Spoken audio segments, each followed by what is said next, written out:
Hello my dear students, welcome to my YouTube channel. ನನ್ನ ಹೆಸರು ಆಯಿಷಾ ದೊಡ್ಮನಿ. ಇವತ್ತಿನ ಈ ವಿಡಿಯೋದಲ್ಲಿ ನಾವು ತ್ರಿಕೋನಮಿತಿ ಪಾಠಕ್ಕೆ ಸಂಬಂಧಪಟ್ಟಂತಹ 2 ಪ್ರಶ್ನೆಗಳನ್ನು ಸಾಲ್ವ್ ಮಾಡೋಣ. ಬನ್ನಿ ವಿಡಿಯೋನ ಸ್ಟಾರ್ಟ್ ಮಾಡೋಣ. ಮೊದಲನೇದಾಗಿ ನಾನು ತಗೊಂಡಿರುವಂತಹ question sin a divided by 1 minus cot A plus cos A divided by 1 minus tan A equal to sin a plus cos A. ಏನಪ್ಪ ಅಂತ ಕೇಳಿದ್ರೆ ಇದು ಆ್ಯಕ್ಚುಲಿ ಸ್ಟಾರ್ಟಿಂಗಲ್ಲಿ ಕೊಟ್ಟಿರೋದು ಇದು ನಮ್ಮ ಕ್ವೆಶ್ಚನ್. ಅದಾದಮೇಲೆ ನಾವು ಈ ಕ್ವೆಶ್ಚನನ್ನು ಸಾಲ್ವ್ ಮಾಡಿ ನಮಗೆ sin a plus cos A ಅಂಥೇಳಿ ಆನ್ಸರನ್ನು ತರಬೇಕು. ಸರಿನಾ? ಯಾವ್ಯಾವ ಮೆಥಡನ್ನು ಅಪ್ಲೈ ಮಾಡಿದ್ರೆ ನಮಗೆ sin a ಮತ್ತು ಕಾಸ್ ಎ ಬರುತ್ತೆ ಅಂತೇಳಿ ನಾವೇ ಎನಲೈಸ್ ಮಾಡಿ ಮಾಡಬೇಕಾಗಿರುವಂಥ ಪ್ರಶ್ನೆ ಆಗಿರುತ್ತೆ. ಸರಿ, ಇಲ್ಲಿ ನೋಡ್ರಿ, ನಮಗೆ sin a ಮತ್ತು ಕಾಸ್ ಎದಲ್ಲಿ ಆನ್ಸರ್ ಬರಬೇಕಲ್ವಾ? ಸರಿ, ಈಗ ನಮ್ಮ ಕ್ವೆಶ್ಚನಲ್ಲೇ ಎಲ್ಲ ಏನು ಬೇಕಾಗುತ್ತೆ? ಸೈನ್ ಮತ್ತು ಕಾಸ್ ಇರಬೇಕಾಗುತ್ತೆ. ಆದರೆ ಕ್ವೆಶ್ಚನ್ ನೋಡ್ರಿ, ಇಲ್ಲಿ sin a ಇದೆ, ಓಕೆ, ಮತ್ತು ಇಲ್ಲೇನಾಗಿದೆ? ಕಾಟ್ ಎ ಇದೆ. ಈ ಕಾಟ್ ಎಯನ್ನು ಚೇಂಜ್ ಮಾಡಿ ಸೈನ್ ಮತ್ತು ಕಾಸನ್ನಾಗಿ ಕನ್ವರ್ಟ್ ಮಾಡಬೇಕು. ಓಕೆನಾ? ಇಲ್ಲಿ ಕಾಸ್ ಎ ಇದೆ, ಓಕೆ, ಇಲ್ಲಿ ಟ್ಯಾನ್ ಎ ಇದೆಯಲ್ಲ, ಈ ಟ್ಯಾನ್ ಎಯನ್ನು ಕನ್ವರ್ಟ್ ಮಾಡಿ ಸೈನ್ ಮತ್ತು ಕಾಸ್ ಆಗಿ ಚೇಂಜ್ ಮಾಡಬೇಕು. ಸರಿ, ಕಾಟ್ ಎಯನ್ನು ಯಾವ ರೀತಿ ಸೈನ್ ಮತ್ತು ಕಾಸ್ ಆಗಿ ಚೇಂಜ್ ಮಾಡಬಹುದು ಅಂತ ಹೇಳಿ ನೋಡ್ರಿ. Cot A equal to cos A divided by sine A. ಓಕೆನಾ? ಕಾಟ್ ಎಯನ್ನು ಕಾಸ್ ಮತ್ತು ಸೈನಾಗಿ ಯಾವ ರೀತಿ ಬರಿಬೋದು? Cos A divided by sine A. ಅದೇ ರೀತಿ ಟ್ಯಾನನ್ನು ಯಾವ ರೀತಿ ಬರಿಬಹುದು? Tan A equal to sine A divided by cos A, ಆ ಥರ ಬರಿಬೋದು. ಸೊ ಏನು ಮಾಡೋಣ? ಕಾಟ್ ಮತ್ತು ಟ್ಯಾನನ್ನು ಸೈನ್ ಮತ್ತು ಕಾಸ್ ಆಗಿ ಚೇಂಜ್ ಮಾಡೋಣ. ಓಕೆ, ಇಲ್ಲಿ ನೋಡ್ರಿ, ಕ್ವೆಶ್ಚನ್ ಯಾವ ರೀತಿ ಕೊಟ್ಟಿದ್ದಾರೆ? Sine A divided by 1 minus cot A. Cot A ಬದಲಾಗಿ ಏನಂತ ಬರಿಬೋದು? Cos A divided by sine A ಅಂಥೇಳಿ ಬರಿಬೋದು. Cos A divided by sine A plus ಇಲ್ಲೇನಿದೆ? Cos A divided by 1 minus tan. Tan ಬದಲಾಗಿ ಏನಂತ ಬರಿಬೋದು? ಸೈನ್ ಬೈ ಕಾಸ್ ಅಂಥೇಳಿ ಬರಿಬೋದು. Sine A divided by cos A ಅಂಥೇಳಿ ಬರಿಬೋದು. ಓಕೆನಾ? ಸರಿ, ಈಗ ನೀವು ಇಲ್ಲಿ ಟ್ರಿಗ್ನೋಮೆಟ್ರಿ ಟಫ್ ಅಂತ ಹೇಳ್ತೀರಲ್ಲ, ಇದು ಒಂದೇ ಸ್ಟೆಪ್ಪಲ್ಲಿ ನೀವು ಟ್ರಿಗ್ನೋಮೆಟ್ರಿನ ಅಪ್ಲೈ ಮಾಡಬೇಕು. ಅದಾದಮೇಲೆ ಎಲ್ಲ ಏನೇ ಲೆಕ್ಕ ಮಾಡ್ತಿರಲ್ಲ ಅದು ಬೇಸಿಕ್ ಮ್ಯಾಥಮೆಟಿಕ್ಸ್ ಆಗಿರುತ್ತೆ. ನೋಡಿರಿ ಹೇಗೆ ಅಂಥೇಳಿ ಅರ್ಥ ಆಗುತ್ತೆ. ಇಲ್ಲಿ ಸೈನ್ ಎ ಇದೆಯಲ್ಲ, ಸೊ ಸೈನ್ ಎನ ಹಾಗೆ ಇಡ್ತೀನಿ, ಡಿವೈಡೆಡ್ ಬೈ ಇಲ್ಲಿ ನೋಡಿರಿ, ಈ ಒಂದಿದೆಯಲ್ಲ, ಇಲ್ಲಿ ಏನೂ ಇಲ್ಲ ಕೆಳಗಡೆ ಅಂದರೆ ಒಂದಿದೆ ಅಂಥೇಳಿ ಅರ್ಥ. ಇಲ್ಲೇನು ಮಾಡ್ಬೋದು ನಾವು? 1 ಮತ್ತು ಸೈನ್ ಎಯನ್ನು LCM ಲಸಾವನ್ನು ತೆಗಿಬೋದು. 1 ಮತ್ತು ಸೈನ್ ಎ ಲಸ ಏನಾಗುತ್ತಪ್ಪ ಅಂತ ಕೇಳಿದ್ರೆ ಸೈನ್ ಎ ಆಗುತ್ತೆ. ಓಕೆನಾ? ಹಾಂ, ಇಲ್ಲಿ 1ರಲ್ಲಿ ಸೈನ್ ಎ ಬರಬೇಕು ಅಂದರೆ ಎಷ್ಟಿಂದ ಗುಣಾಕಾರ ಮಾಡಬೇಕು? ಸೈನ್ ಎಯಿಂದ ಗುಣಾಕಾರ ಮಾಡಬೇಕು. ಇಲ್ಲಿ ಸೈನ್ ಎಯಿಂದ ಗುಣಾಕಾರ ಮಾಡಿದರೆ ಇಲ್ಲೂ ಎಷ್ಟಿಂದ ಗುಣಾಕಾರ ಮಾಡಬೇಕು? ಸೈನ್ ಎಯಿಂದ ಗುಣಾಕಾರ ಮಾಡಬೇಕು. ಸೊ ಆನ್ಸರ್ ಏನು ಬರುತ್ತೆ? ಸೈನ್ ಎ ಮೈನಸ್, ಇಲ್ಲಿ ಸೈನ್ ಎ ಆಲ್ರೆಡಿ ಇದೆ, ಸೊ 1ರಿಂದ ಗುಣಾಕಾರ ಮಾಡಬೇಕು. ಇಲ್ಲಿ 1ರಿಂದ ಮಾಡಿದರೆ ಇಲ್ಲೂ 1ರಿಂದ. ಆನ್ಸರ್ ಏನು ಬರುತ್ತೆ? Cos A. ಇದು ಕನ್ಫ್ಯೂಸ್ ಮಾಡ್ಕೊಬೇಡ್ರಿ, ಇಲ್ಲಿ ಲಸ ತೆಗೆಯೋದು ಹೇಗೆ ಅಂಥೇಳಿ ಹೇಳ್ಕೊಟ್ಟಿರೋದು ನಾನು ಅಷ್ಟೇ ನಿಮಗೆ. ಓಕೆನಾ? ಸರಿ, ನೆಕ್ಸ್ಟು ಪ್ಲಸ್, ಇಲ್ಲೂ ಸಹಿತ ಸೇಮ್ ಅಪ್ಲೈ ಆಗುತ್ತೆ. ಕಾಸ್ ಎನ ಹಾಗೆ ಇಡ್ರಿ, ಡಿವೈಡೆಡ್ ಬೈ, ಓಕೆ, ಇಲ್ಲಿ ಏನೂ ಇಲ್ಲ ಅಂದರೆ ಏನಿದೆ ಅಂತ ಹೇಳರ್ಥ? 1 ಮತ್ತು ಕಾಸ್ ಎದ ಲಸ ಏನಾಗುತ್ತೆ? Very good, cos A. ಓಕೆನಾ? ಇಲ್ಲಿ 1 ಇದೆ, ಕಾಸ್ ಎ ಬರಬೇಕು ಅಂದರೆ ಎಷ್ಟಿಂದ ಗುಣಾಕಾರ ಮಾಡಬೇಕು? ಹಾಂ, ಕಾಸ್ ಎದಿಂದ ಮಾಡಬೇಕು. ಇದೆಲ್ಲ ರಫ್ ವರ್ಕು, ಬರಿಬೇಡ್ರಿ ನೀವು. ಓಕೆನಾ? ಇಲ್ಲಿ ಕಾಸ್ ಎ ಮಾಡಿದ್ರೆ ಮೇಲ್ಗಡೆನೂ ಏನು ಮಾಡಬೇಕು? ಕಾಸ್ ಎದಿಂದಾನೇ ಮಾಡಬೇಕು. ಇಲ್ಲಿ 2ರಿಂದ ಮಾಡಿದ್ರೆ ಇಲ್ಲೂ 2, ಇಲ್ಲಿ 3ರಿಂದ ಮಾಡಿದ್ರೆ ಇಲ್ಲೂ 3, ಇಲ್ಲಿ ಕಾಸ್ ಎದಿಂದ ಮಾಡಿದ್ದೀನಲ್ವಾ, ಅದಕ್ಕೆ ಇಲ್ಲೂ ಸಹಿತ ಯಾವುದರಿಂದ ಮಾಡಬೇಕು? ಕಾಸ್ ಎದಿಂದ ಮಾಡಬೇಕು. 1 ಗುಣಿಸು ಕಾಸ್ ಎ ಈಕ್ವಲ್ ಟು ಏನಾಗುತ್ತೆ? ಕಾಸ್ ಎ ಮೈನಸ್, ಇಲ್ಲಿ ಮೈನಸ್ ಚಿಹ್ನೆ ಇದೆಯಲ್ಲ, ಅದಕ್ಕೆ ಇಲ್ಲಿ minus sine A. Already sine A ಇದೆಯಲ್ಲ, ಅದಕ್ಕೆ ಸೈನ್ ಎ. ಓಕೆನಾ? ಸರಿ, ಇಲ್ಲಿ ಹೇಗೆ ಮಾಡಿದ್ದೀನಲ್ಲ ಅದಿಲ್ಲಿ ಬರುತ್ತೆ. ಇಲ್ಲಿ ಜಸ್ಟ್ ನಾವೇನು ಮಾಡಿದ್ದು? ಲಸ ತೆಗೆದಿಡೋದು. ಲಸ ಜನರಲ್ಲಾಗಿ ನಾವು ಗಣಿತದಲ್ಲಿ ಫಸ್ಟ್ ಮಾಡ್ತೀವಲ್ವ, ಅದೇ ರೀತಿ ತೆಗಿಬೇಕು, ಏನೂ ಡಿಫ್ರೆನ್ಸ್ ಇಲ್ಲ. ಓಕೆನಾ? ಸರಿ, ಈಗ ನೆಕ್ಸ್ಟ್ ಸ್ಟೆಪ್ ಏನಾಗುತ್ತೆ ನೋಡಿರಿ. ಹಾಂ, ನಿಮಗೆ ಆಲ್ರೆಡಿ ಹೇಳಿದ್ದೆ, ಭಾಗಾಕಾರದಲ್ಲಿ ಮತ್ತೆ ಭಾಗಾಕಾರ, ಇದು ಒಂದು ಭಾಗಾಕಾರನ, ಇದರಲ್ಲಿ ಮತ್ತೊಂದು ಭಾಗಾಕಾರ ಬಂದಿದ್ದೀವಲ್ಲ, ಆವಾಗ ಏನಾಗುತ್ತೆ? ಈ ಕೆಳಗಡೆ ಇರೋದು ಹೋಗಿ ಗುಣಾಕಾರ ಆಗಿ ವೃತ್ಕ್ರಮದಲ್ಲಿ ಚೇಂಜ್ ಆಗುತ್ತೆ. For example 1 divided by A ಭಾಗಿಸು ಬಿ, ಭಾಗಾಕಾರದಲ್ಲಿ ಮತ್ತೆ ಭಾಗಾಕಾರ ಬಂತಲ್ವ, ಆವಾಗ ಏನಾಗುತ್ತೆ ಅಂತ ಕೇಳಿದ್ರೆ 1 ಗುಣಿಸು ಎ ಭಾಗಿಸು ಬಿ ಇದೆಯಲ್ಲ, ಅದು ಹೋಗಿ ಬಿ ಭಾಗಿಸು ಎ ಅಂಥೇಳಿ ಆಗುತ್ತೆ. ವ್ಯುತ್ಕ್ರಮ ಅಂಥೇಳಿ ಕರೀತಾರೆ ಇದನ್ನು, ಉಲ್ಟಾ ಆಗುತ್ತೆ. ಓಕೆ, ಇಲ್ಲೂ ಅದೇ ಅಪ್ಲೈ ಆಗುತ್ತೆ. ಜನರಲ್ ಮ್ಯಾಥಮೆಟಿಕ್ಸ್ ಅಲ್ವಾ, ಇಲ್ಲೂ ಸಹಿತ ಅದೇ ಅಪ್ಲೈ ಆಗುತ್ತೆ. ಏನಾಗುತ್ತೆ ನೋಡ್ರಿ, ಸೈನ್ ಎ ಇಂಟು ಈ ಸೈನ್ ಎ ಏನಾಯಿತು ಮೇಲ್ಗಡೆ ಹೋಯಿತು, sine A divided by sine A minus cos A. ಓಕೆನಾ, ಇದು ಇಲ್ಲೂ ಸಹಿತ ಅದೇ ರೀತಿ ಆಗುತ್ತೆ. ಕಾಸ್ ಎ ಗುಣಿಸು ಇದು ಮೇಲ್ಗಡೆ ಹೋಗಿ ಉಲ್ಟಾಗೋದು, cos A divided by cos A minus sine A ಅಂಥೇಳಿ. ಓಕೆ, ನೆಕ್ಸ್ಟ್ ಏನಾಗುತ್ತೆ ನೋಡಿರಿ, ಇಲ್ಲಿ ಮೇಲ್ಗಡೆ ಏನೂ ಇಲ್ಲ ಅಂದರೆ ಕೆಳಗಡೆ ಏನಿದೆ ಒಂದಿದೆ. ಸೈನ್ ಎ ಗುಣಿಸು, ಇಲ್ಲಿ ಗುಣಾಕಾರ ಬಂದಾಗ ನಿಮಗೆ ಗೊತ್ತಿದೆ ಇಲ್ಲಿ ಮೇಲ್ಗಡೆಯಿಂದ ಮೇಲ್ಗಡೆ ಗುಣಿಸ್ಬೇಕು, ಕೆಳಗಡೆಯಿಂದ ಕೆಳಗಡೆ ಗುಣಿಸ್ಬೇಕು. ಸೈನ್ ಎ ಗುಣಿಸು ಸೈನ್ ಎ ಏನಾಗುತ್ತೆ, sine square A divided by ಇಲ್ಲೇನಾಯಿತು sine A minus cos A plus ಇಲ್ಲೂ ಸಹಿತ ಹಾಗೆ ಕಾಸ್ ಎ ಗುಣಿಸು ಕಾಸ್ ಎ ಏನಾಯಿತು cos square A divided by cos A minus sine A ಅಂತ ಹೇಳಿ ಆಯಿತು. ಓಕೆನಾ, ಹಾಂ ಇಲ್ಲಿ ನೋಡಿರಿ ಏನಾಗುತ್ತೆ, ಈಗ ಇಲ್ಲಿ sine A minus cos A ಇದೆ, cos A minus sine A ಇದೆ. ಇಲ್ಲಿ ನೋಡಿರಿ ಇಲ್ಲೂ ಸೈನ್ ಇದೆ, ಇಲ್ಲೂ ಸೈನ್ ಇದೆ, ಇಲ್ಲೂ ಕಾಸ್ ಇದೆ, ಇಲ್ಲೂ ಕಾಸ್ ಇದೆ. ಆದರೆ ಏನಾಗಿದೆ, ಇಲ್ಲಿ ಮೈನಸ್ ಕಾಸ್ ಎ ಇದೆ, ಇಲ್ಲಿ ಪ್ಲಸ್ ಕಾಸ್ ಎ ಇದೆ. ಇಲ್ಲಿ ಪ್ಲಸ್ ಸೈನ್ ಎ ಇದೆ, ಇಲ್ಲಿ ಮೈನಸ್ ಸೈನ್ ಎ ಇದೆ. ಅಂದರೆ ಸೈನ್ ಮತ್ತು ಕಾಸ್ ಸೇಮ್, ಆದರೆ ಚಿಹ್ನೆ ಏನಾಗಿದೆ ಚೇಂಜ್ ಆಗಿದೆ. ಸೊ ಇದಿಷ್ಟರಲ್ಲಿ ನಾವು ಮೈನಸನ್ನು ಏನಾದ್ರು ಹೊರಗೆ ತೆಕ್ಕೊಂಡ್ಬಿಟ್ರೆ ಆವಾಗ ಅದು ಚೇಂಜಸ್ ಆಗುತ್ತಾ?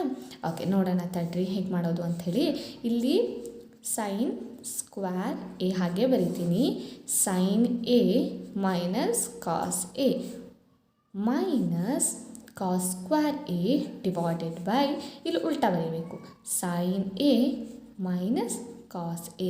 ಮೈನಸ್ಸನ್ನು ಹೊರಗಡೆ ತಂದಾಗ ಮೈನಸ್ ಇರೋದು ಪ್ಲಸ್ ಆಗಿ ಚೇಂಜ್ ಆಗುತ್ತೆ, ಪ್ಲಸ್ ಇರೋದು ಮೈನಸ್ ಆಗಿ ಚೇಂಜ್ ಆಗುತ್ತೆ, ಅಷ್ಟೇ ಚೇಂಜಸ್. ಓಕೆನಾ, ಇದು ನೋಡಿರಿ ಇಲ್ಲೇನು ಮಾಡಿದೆ, ನಮಗೆ ಕಾಸ್ ಮತ್ತು ಕಾಸ್ ಸೇಮ್ ಇತ್ತು, ಸೈನು ಸೇಮ್ ಇತ್ತು, ಬಟ್ ಚಿಹ್ನೆ ಮಾತ್ರ ಏನಾಗಿತ್ತು ಚೇಂಜ್ ಆಗಿತ್ತು. ಸೊ ಮೈನಸ್ಸನ್ನು ಹೊರಗೆ ತೊಗೊಬಂದಾದಮೇಲೆ ಮೈನಸ್ ಇದ್ದಿದ್ದೇನಾಯಿತು ಪ್ಲಸ್ ಆಯಿತು, ಪ್ಲಸ್ ಇದ್ದಿದ್ದೇನಾಯಿತು ಮೈನಸ್ ಆಯಿತು. ಓಕೆ, ನೆಕ್ಸ್ಟ್ ಇದ್ರಲ್ಲಿ ನೋಡಿರಿ ಇದು ಒಂದು ಭಿನ್ನರಾಶಿಯಾಗಿ ನೋಡಿರಿ, ಇದೊಂದು ಭಿನ್ನರಾಶಿಯಾಗಿ ನೋಡಿರಿ. ಓಕೆ, ಹಾಂ ಇಲ್ಲಿ sine A minus cos A, ಇಲ್ಲೂ sine A minus cos A. So ನಾವು ಲಸ ತೆಗಿಬಹುದಾ, sine A minus cos A. Okay, ಲಸ ತೆಗೆದಾಯಿತು. ಈಗೇನಾಗುತ್ತೆ ನೋಡಿರಿ, sine square A minus cos square A ಅಂಥೇಳಿ ಆಯಿತು. ಓಕೆನಾ, ಸರಿ. ಈಗ ನೋಡಿರಿ ಇಲ್ಲಿ ಈ sine square A minus cos square ಎಗೆ A square minus B square ಅಂತೇಳಿ ಅಪ್ಲೈ ಮಾಡ್ಬೋದಾ? ಅಂದರೆ ಸೈನ್ ಎ ಅಂದರೆ ಎ ಅಂತ ತೊಗೊಳ್ರಿ, ಕಾಸ್ ಎ ಅಂದರೆ ಬಿ ಅಂತ ತೊಗೊಳ್ರಿ. ಓಕೆನಾ, ಸ್ಕ್ವೇರ್ ಎಲ್ಲಿದೆಯಲ್ಲ ಅದು A square minus B square ಫಾರ್ಮಲ್ಲಿದೆ. ನಮ್ಗೆ ಆಲ್ರೆಡಿ ಗೊತ್ತಿದೆ A square minus B square formula ಏನು, ಎ ಮೈನಸ್ ಬಿ ಮತ್ತೊಂದು ಎ ಪ್ಲಸ್ ಬಿ ಅಂಥೇಳಿ. ಓಕೆ, ಎ ಅಂದರೆ ಏನು ಅಂದ್ಕೊಂಡ್ವಿ, sine A minus cos A, sine A minus cos A, ಮತ್ತೊಂದೇನಾಗುತ್ತೆ sine A plus cos A ಅಂಥೇಳಿ ಆಗುತ್ತೆ, divided by sine A minus cos A. ಓಕೆನಾ, ಸರಿ. ಇಲ್ಲಿ ನೋಡಿರಿ ಒಂದು second, sine A minus cos A, ಇಲ್ಲೂ sine A minus cos A. So cancel ಆಗುತ್ತಾ? ಫಾರ್ ಎಕ್ಸಾಂಪಲ್ ನೀವು 2 ಡಿವೈಡೆಡ್ ಬೈ 2 ಗುಣಿಸು 4 ಅಂಥೇಳಿ ಏನಾದ್ರು ಇತ್ತು, ಇಲ್ಲೂ 2 ಇದೆ ಇಲ್ಲೂ 2 ಇದೆ ಅಂತ ಕ್ಯಾನ್ಸಲ್ ಮಾಡಲ್ವಾ ನೀವು? ಅದೇ ರೀತಿ ಇಲ್ಲೂ ಹಾಗೆ. ಓಕೆನಾ, ಸರಿ. ನೆಕ್ಸ್ಟು ಏನು ಉಳಿತು, sine A plus cos A ಇಷ್ಟು ಉಳಿತಲ್ವಾ? ಇದೇ ಅಲ್ವಾ ನಮ್ಗೆ ಆನ್ಸರ್ ಆಗಬೇಕಾಗಿದ್ದು? ನೋಡಿರಿ ಒಂದು ಸಲ ಕ್ವೆಶ್ಚನ್ ಏನಂತ ಹೇಳಿ ನೋಡಿರಿ. ಹಾಂ, sine A plus cos A answer ಅದೇ ಸಿಕ್ತಲ್ವಾ? ಇಲ್ಲಿ ನೋಡಿರಿ, sine A plus cos A ಅಥವಾ cos A plus sine A ಸಿಕ್ಕಿದ್ರು ಓಕೆ, ಏನೂ ಪ್ರಾಬ್ಲಮ್ ಇಲ್ಲ ನಮಗೆ. ಓಕೆನಾ, ಹಾಂ, ಇಲ್ಲ ಹೇಳಿದೆ ಅಲ್ವಾ? ಇಲ್ಲಿ ನೋಡಿರಿ, ನೀವು ಇಲ್ಲಿ ಟ್ರಿಗ್ನೋಮೆಟ್ರಿ ಟಫ್ ಅಂತೇಳಿ ಹೇಳ್ತೀರಲ್ಲ, ತ್ರಿಕೋನಮಿತಿ ತುಂಬ ಕಷ್ಟ ಅಂತೇಳಿ ಹೇಳ್ತೀರಲ್ವ, ಎಲ್ಲಿ ತ್ರಿಕೋನಮಿತಿಯನ್ನು ಯೂಸ್ ಮಾಡಿದ್ದೀರಾ? ಇದರಲ್ಲಿ ಎಲ್ಲ ಜನರಲ್ ಮ್ಯಾಥ್ಸ್ ಯೂಸ್ ಮಾಡಿದ್ದೀರಲ್ವ, ಬೇಸಿಕ್ ಮ್ಯಾಥ್ ಅದನ್ನಷ್ಟೇ ಯೂಸ್ ಮಾಡಿದ್ದೀರಲ್ವ. ಇಲ್ಲಿ ನೋಡಿರಿ, ಇಲ್ಲಿ ಕಾಟ್ ಇತ್ತು, ಇಲ್ಲಿ ನೋಡಿರಿ ಇಲ್ಲಿ ಕಾಟ್ ಇತ್ತು, ಆ ಕಾಟನ್ನು ನೀವು ಕಾಸ್ ಬೈ ಸೈನ್ ಆಗಿ ಬರೀಲಿಕ್ಕೆ ಮಾತ್ರ ಟ್ರಿಗ್ನೋಮೆಟ್ರಿಯನ್ನು ಯೂಸ್ ಮಾಡಿದ್ದೀರಾ, ತ್ರಿಕೋನಮಿತಿ ಅಲ್ಲಿ ಮಾತ್ರ ಯೂಸ್ ಆಗಿದೆ. ಬಾಕಿ ಎಲ್ಲ ಕಡೆನೂ ಏನಾಗಿದೆ, ಲಸ ತೆಗೆದು. ಯಾಕೆ ಜನರಲ್ ಮ್ಯಾಥ್ಸಲ್ಲಿ ಲಸ ತೆಗೆಯಲ್ವಾ? ನಾವು ತೆಗಿತೀವಲ್ವ, ಅಲ್ಲೇ ಸೇಮ್ ಅದೇ ರೀತಿ ಮಾಡುವಂಥದ್ದು. ಓಕೆನಾ, ಸರಿ. ಇಲ್ಲಿಗೆ ಈ ಲೆಕ್ಕ ಅರ್ಥ ಆಗಿದೆ ಅಂತ ತಿಳ್ಕೊಳ್ತೀನಿ. ಈಗ ಎರಡನೇ ಲೆಕ್ಕ ಯಾವುದು ಅಂತ ನೋಡೋಣ, ಬರ್ರಿ. Cos theta minus 2 cos cube theta divided by 2 sine cube theta minus sine theta equal to cot theta. ಓಕೆನಾ. ತುಂಬ ಈಸಿ ಇದೆ ಲೆಕ್ಕ, ಟೆನ್ಷನ್ ತೊಗೋಬೇಡ್ರಿ. ಈಗ ಮೊದಲನೇ ಲೆಕ್ಕ ಹೇಳಿದೆ ಅಲ್ಲ, ಅದರಲ್ಲಿ ಏನು ಮಾಡಿದ್ದೀವಿ, ಬರೀ ಲಸ ತೆಗೆಯೋದು ಇದೇ ಥರದ್ದು ಬಂದಿದೆ. ಎಲ್ಲ ಲೆಕ್ಕನೂ ಸೇಮ್ ಇರೋದೇ ಇಲ್ಲ. ಸೊ ನಿಮ್ಮ ಅಭ್ಯಾಸದಲ್ಲಿ ಕೊಟ್ಟಿರುವಂಥ ಎಲ್ಲ ಲೆಕ್ಕನೂ ಒಂದು ಸಲ ಪ್ರಾಕ್ಟೀಸ್ ಮಾಡಲೇಬೇಕು ನೀವು. ಒಂದು ಸಲ ಅಲ್ಲ, 2 ಇಲ್ಲ 3 ಸಲ ಅದನ್ನು ಪ್ರಾಕ್ಟೀಸ್ ಮಾಡಲೇಬೇಕು. ಪ್ರತಿಯೊಂದಕ್ಕೂ ಬೇರೆ ಬೇರೆ ಮೆಥಡ್ ಅಪ್ಲೈ ಮಾಡಬೇಕಾಗತ್ತೆ. ಸರಿ, ಈಗ ಇದರಲ್ಲಿ ಬೇರೆ ಮೆಥಡ್ ಅಪ್ಲೈ ಆಗುತ್ತೆ. ಯಾವ ರೀತಿಯಪ್ಪ ನೋಡಿರಿ, ಇಲ್ಲಿ ಕಾಸ್ ಥೀಟಾ ಇದೆ, ಇಲ್ಲೂ ಕಾಸ್ ಥೀಟಾ ಇದೆ. ಕಾಸ್ ಕ್ಯೂಬ್ ಥೀಟಾ ಅಂದರೆ ಕಾಸ್ ಥೀಟಾ 3 ಸಲ ಇದೆ ಅಂತೇಳಿ ಅರ್ಥ. ಸೊ ನಾವೇನು ಮಾಡ್ಬೋದು, ಕಾಸನ್ನು ಹೊರಗೆ ತೆಗಿಬೋದಲ್ವ, ಒಂದು ಕಾಸನ್ನು. ಸೊ ಒಂದು ಕಾಸನ್ನು ಹೊರಗೆ ತೆಗಿತೀವಿ. ಓಕೆನಾ. ಹೊರಗೆ ತೆಗೆದಾದಮೇಲೆ ಇಲ್ಲೇನು ಉಳಿದಿದೆ, ಒಂದು ಕಾಸ್ ಥೀಟಾವನ್ನು ಹೊರಗೆ ತೆಗೆದೆ. ಓಕೆನಾ. ಇಲ್ಲಿ ಒಂದು ಕಾಸ್ ಥೀಟಾ ಹೊರಗೆ ತೆಗೆದಾದಮೇಲೆ ಒಂದಿದೆ, ಏನೂ ಇಲ್ಲ ಅಂದರೆ ಒಂದಿದೆ ಅಂತೇಳಿ ಅರ್ಥ. 1 - 2 ಕಾಸ್ ಕ್ಯೂಬ್ ಥೀಟಾ ಅಂದರೆ 3 ಕಾಸ್ ಥೀಟಾ ಇತ್ತಲ್ವಾ. ಸೊ ಅದಕ್ಕೆ 1 ತೆಗೆದಾದ್ಮೇಲೆ ಕಾಸ್ ಸ್ಕ್ವೇರ್ ಥೀಟಾ ಉಳಿತಲ್ವಾ. ಓಕೆ ಸರಿ, ನೆಕ್ಸ್ಟ್ ಇದು ಅರ್ಥ ಆಗಿದೆ ಅಂತ ತಿಳ್ಕೊತೀನಿ. ನೆಕ್ಸ್ಟ್ ಸಹಿತ ಸೇಮ್, ಇಲ್ಲಿ ಸೈನ್ ಥೀಟಾ ಇದೆ, ಇಲ್ಲೂ ಸೈನ್ ಥೀಟಾ ಇದೆ. ಸೊ ಒಂದು ಸೈನ್ ಥೀಟಾನ ಹೊರಗಡೆ ತೆಗೀರಿ. ಓಕೆ, ಉಳಿದಿರೋದೇನೇನು, 2 ಸೈನ್ ಸ್ಕ್ವೇರ್ ಥೀಟಾ ಮೈನಸ್ ಏನು ಉಳಿಲಿಲ್ಲ ಅಂದರೆ ಏನು ಉಳಿದಿದೆ, 1. ಓಕೆ ಸರಿ, ಈಗ ನೆಕ್ಸ್ಟ್ ನೋಡಿರಿ, cos theta divided by sine theta ಏನಾಗುತ್ತೆ, ಕಾಟ್ ಥೀಟಾ. ಹಿಂದಿನ ಲೆಕ್ಕದಲ್ಲಿ ನೋಡಿದ್ವಲ್ಲ, cos theta divided by sine theta ಅಂದರೆ ಕಾಟ್ ಥೀಟಾ. ಇದು ಬೇಸಿಕ್ಕಾಗಿ ನಿಮಗೆ ಬೇಕಾಗಿರೋದು. ನಿಮಗೆ ಬೇಸಿಕ್ ಇನ್ಫಾರ್ಮೇಷನ್ ಏನಾದರೂ ಒಂದು ವಿಡಿಯೋದಲ್ಲಿ ಅಪ್ಲೋಡ್ ಮಾಡಬೇಕು ಅಂತಂದರೆ ನನಗೆ ಕಮೆಂಟ್ ಬಾಕ್ಸಲ್ಲಿ ತಿಳಿಸಿ. ಎಲ್ಲ ತ್ರಿಕೋನಮಿತಿದು ಬೇಸಿಕ್ ಇನ್ಫಾರ್ಮೇಷನನ್ನು ನಿಮಗೆ ಅದರಲ್ಲಿ ಅಪ್ಲೋಡ್ ಮಾಡ್ತೀನಿ. ಸರಿ ಬನ್ನಿ ಲೆಕ್ಕ ನೋಡೋಣ. Cot theta 1 - 2. ಈಗ ಕಾಸ್ ಸ್ಕ್ವೇರ್ ಥೀಟಾ ಇದೆಯಲ್ಲ, ಅದನ್ನೇ ನಾನು ಸೈನ್ ಸ್ಕ್ವೇರ್ ಥೀಟಾ ಫಾರ್ಮಲ್ಲಿ ತೊಗೊಬಂದರೆ ಈ ಕೆಳಗಿಂದು ಮತ್ತು ಇಲ್ಲಿ ಮೇಲೆ ಕ್ಯಾನ್ಸಲ್ ಮಾಡ್ಬೋದಲ್ವಾ. ಹಾಂ, ನೋಡೋಣ ಹೇಗೆ ತೊಗೊಬರೋದು ಅಂತೇಳಿ. ನಮಗೆ ತ್ರಿಕೋನಮಿತಿಯ 3 ನಿತ್ಯ ಸಮೀಕರಣನ ಕೊಟ್ಟಿರ್ತಾರೆ. ಆ 3 ನಿತ್ಯ ಸಮೀಕರಣಗಳಲ್ಲಿ ಮೊದಲನೇದು sine square theta plus cos square theta equal to 1 ಅಂತ ಹೇಳಿದೆ. ಓಕೆನಾ. ಇದರ ಪ್ರಕಾರ ನಾನು ಕಾಸ್ ಸ್ಕ್ವೇರ್ ಥೀಟಾನ ಇಲ್ಲೇ ಇಟ್ಟು 1 ಅದೇ ಜಾಗದಲ್ಲಿರುತ್ತೆ. ಈ ಸೈನ್ ಸ್ಕ್ವೇರ್ ಥೀಟಾ ಆ ಕಡೆ ಹೋದರೆ ಏನಾಗುತ್ತೆ, 1 - ಸೈನ್ ಸ್ಕ್ವೇರ್ ಥೀಟಾ ಅಂತ ಹೇಳಾಗುತ್ತೆ. ಸರಿನಾ. ಈಗ ನಾನೇನು ಮಾಡ್ತೀನಿ, ಈ ಕಾಸ್ ಸ್ಕ್ವೇರ್ ಥೀಟಾ ಜಾಗದಲ್ಲಿ 1 - ಸೈನ್ ಸ್ಕ್ವೇರ್ ಥೀಟಾನ ಅಪ್ಲೈ ಮಾಡ್ತೀನಿ. ಓಕೆನಾ. 1 - sign square theta. Okay, next ಏನಾಗುತ್ತೆ, ಬಾಕಿ ಇಲ್ಲಿ ಕಾಸ್ ಬೈ ಸೈನ್ ಕಾಟಾಗಿ ಚೇಂಜ್ ಆಗಿದೆ, ಇಲ್ಲಿ ಏನೂ ಇರೋದಿಲ್ಲ, ಇದಿಷ್ಟೇ ಇರುತ್ತೆ. 2 ಸೈನ್ ಸ್ಕ್ವೇರ್ ಥೀಟಾ ಮೈನಸ್ 1 ಅಂತ ಹೇಳಿರುತ್ತೆ. Okay, next cot theta into 1 minus, ಇಲ್ಲಿ ನೋಡಿ ಇದೆಲ್ಲ ಮಲ್ಟಿಪ್ಲಿಕೇಶನ್ ಆಗುತ್ತೆ, ಈ ಕಡೆಯಿಂದ ಈ ಕಡೆ, ಈ ಕಡೆಯಿಂದ ಈ ಕಡೆ. 2 1 2 minus minus plus 2 into sine square theta 2 sine square theta. ಇಷ್ಟಾಗಿ ಚೇಂಜಸ್ ಆಯಿತು. Next cot theta equal to, ಇಲ್ಲೂ ನಂಬರ್ ಇದೆ, ಇಲ್ಲೂ ನಂಬರ್ ಇದೆ. 1 - 2 ಸಾರಿ, ಇಲ್ಲಿ ಈಕ್ವಲ್ ಟು ಬರಲ್ಲ. 1 - 2 ಅಂದರೆ ಏನಾಗುತ್ತೆ, -1 ಪ್ಲಸ್ 2 ಸೈನ್ ಸ್ಕ್ವೇರ್ ಥೀಟಾ. ಇಲ್ಲಿ ಬ್ರಾಕೆಟ್ ಆಯಿತು. ಓಕೆ, ಡಿವೈಡೆಡ್ ಬೈ ಏನು ಉಳಿತು, ಸಾರಿ ಇಲ್ಲಿ ಡಿವೈಡೆಡ್ ಬೈ ಬರೀಲೇ ಇಲ್ಲ ನಾನು. 2 ಸೈನ್ ಸ್ಕ್ವೇರ್ ಥೀಟಾ -1, ಇಲ್ಲೂ ಸಹಿತ ಏನು ಉಳಿತು, 2 ಸೈನ್ ಸ್ಕ್ವೇರ್ ಥೀಟಾ -1. ಓಕೆನಾ. ನೆಕ್ಸ್ಟ್ ನೋಡಿರಿ, ಕಾಟ್ ಥೀಟಾನ ಹಾಗೆ ಇಡ್ತೀನಿ. ಇದನ್ನು ನಾನೇನು ಮಾಡಬಹುದು, ಯಾವತ್ತೂ ಸ್ಟಾರ್ಟಿಂಗಲ್ಲಿ ಪ್ಲಸ್ ಇರೋದನ್ನು ಬರೆಯೋದು ಜಾಸ್ತಿ. ಸೊ ಇದನ್ನೇನು ಮಾಡ್ತೀನಿ, 2 ಸೈನ್ ಸ್ಕ್ವೇರ್ ಥೀಟಾನ ಪ್ಲಸ್ ಫಸ್ಟ್ ಬರಿತೀನಿ, ಈ -1 ಆಮೇಲೆ ಬರಿತೀನಿ. ಓಕೆನಾ. ಸರಿ, ಇಲ್ಲಿ ಏನು ಉಳಿತು ನೋಡಿರಿ, 2 ಸೈನ್ ಸ್ಕ್ವೇರ್ ಥೀಟಾ -1 ಅಂತ ಹೇಳಿ ಉಳಿತು. ಇಲ್ಲಿ ನೋಡಿರಿ, ಇಲ್ಲಿ ಅಬ್ಸರ್ವ್ ಮಾಡಿ, 2 sine square theta -1, 2 sine square theta -1. So ಎರಡೂ ಏನಾಗೋಯ್ತು, ಕ್ಯಾನ್ಸಲ್ ಆಗೋಯ್ತು. ಆನ್ಸರ್ ಏನು ಉಳಿತು, ಕಾಟ್ ಥೀಟಾ ಅಂಥೇಳಿ ಆನ್ಸರ್ ಉಳಿತು. ಅದೇ ಅಲ್ವಾ ನಮಗೆ ಬೇಕಾಗಿರೋದು, ಇದೇ ಅಲ್ವಾ ನಮಗೆ ಬೇಕಾಗಿರೋದು. ಹಾಂ, ಸೇಮ್ ಕಾಟ್ ಥೀಟಾ ಅಂಥೇಳಿ ಆನ್ಸರ್ ಬೇಕಾಗಿತ್ತು.